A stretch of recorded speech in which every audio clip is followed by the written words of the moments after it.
পরকিয়া করতে গিয়ে হাতে নাতে ধরা পড়ল নিজ স্বামীর হাতে। আর ধরা পড়তেই শুরু হয় নিজের স্ত্রী ও তার প্রেমিকের সঙ্গে বচসা।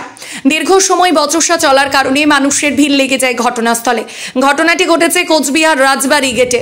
গৃহবধূর স্বামী জানান তার নাম বিধান বর্মন এবং তার স্ত্রীর নাম শম্পী বর্মন। শম্পী বর্মন ও বিধান বর্মনের একটি ছোট্ট বাচ্চাও রয়েছে। সে বাচ্চাকে রেখে কি করে পরকীয়ায় লিপ্ত হয় প্রশ্ন করছেন বারংবার তার স্বামী বিধান বর্মন। বিধান এবং শম্পী বর্মনের বাড়ি কোচবিহারের মারুগঞ্জ এলাকায়। শম্পী বর্মন বর্তমান যার সঙ্গে প্রেমে লিপ্ত সেই ছেলের নাম অমিত। গৃহবধূর স্বামী বিধান বর্মন জানান বাড়িতে মিথ্যে অজুহাত দেখিয়ে ডাক্তার দেখার নাম করে আসে কোচবিহার শহরে তার প্রেমিকের সঙ্গে দেখা করতে। বিধান বর্মন তার স্ত্রীকে আগে থেকে কিছুটা সন্দেহ করত, তবে সন্দেহকে সত্যি দেখতেই পিছু ছাড়েনি বিধান বর্মন।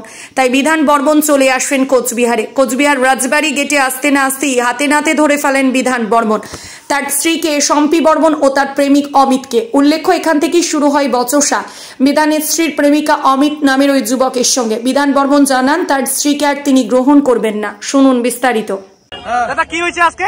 এই যে আমার বউ ডাক্তার দেখার নামে ওই ছেলের সাথে পুরো ঘুরতেছে। আচ্ছা, বাড়িতে একটা ছোট বাচ্চাকে রেখে আসছে। আপনি হাতে নাতে ধরছেন? আমি হাতে নাতে। কোন জায়গায়? এই যে রাজবাড়ির সামনে। কি নাম আপনার বউয়ের নাম? শম্পী বর্মন। কোথায় বাড়ি? মারুগঞ্জ। আপনার বাড়ি? আমার বাড়ি মারুগঞ্জ। ওর বাড়ি আপনার নাম?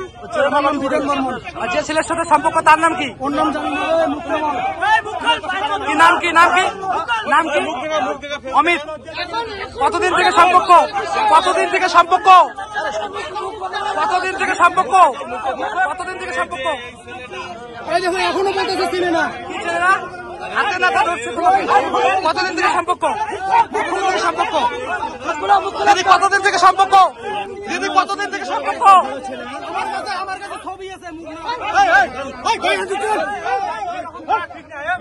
মহিলার গায়ে হাত দিস না। মহিলার গায়ে হাত দিবেন না। মহিলার গায়ে হাত দিবেন না। হাত দিবেন না। মহিলার গায়ে হাত দিবেন না। ঠিক না, এটা ঠিক না।